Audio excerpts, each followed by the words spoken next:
these are ideas we kind of, I think, borrowed or maybe extrapolated a little bit from what we gleaned from Ernest Becker. As you know, his argument is that people are smart enough to know that we'll someday die, and that disquieting realization is the psychological impetus for the formation of culture, and that, in a sense, culture serves lots of purposes, but amongst them is to give us a sense that we're persons of value in a world of meaning, and thus eligible for the safety and security of immortality, either literally or symbolically.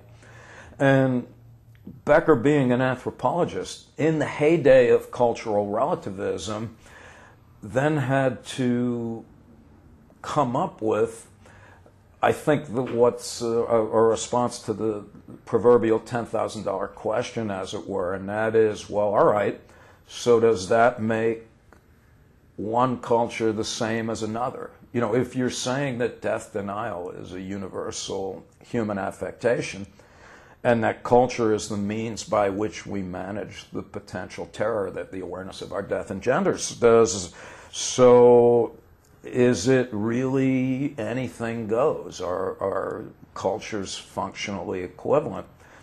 And, back in the day, I think cultural relativism, this idea that we suspend our judgments and that we try to perceive other people, metaphorically, to walk a mile in their shoes, makes a good deal of sense.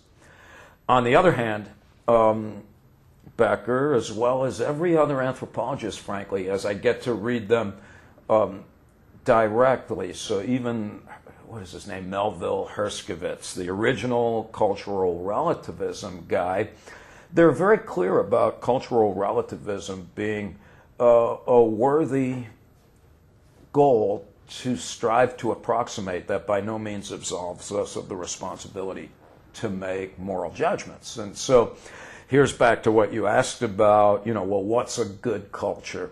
And what we've written about, and again, I'm pretty sure we got this from the back part of Ernest Becker's Escape from Evil, where he's really struggling.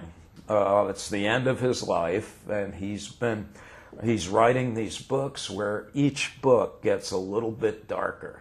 He started out very optimistic, and by this book, he starts the book by saying, I'm pessimistic, but I'm not cynical.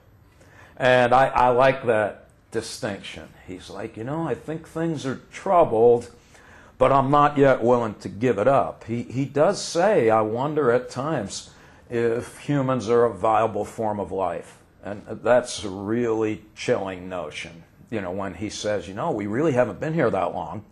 And maybe it was a gigantic mistake to have, self-conscious pieces of mortal meat. Good idea.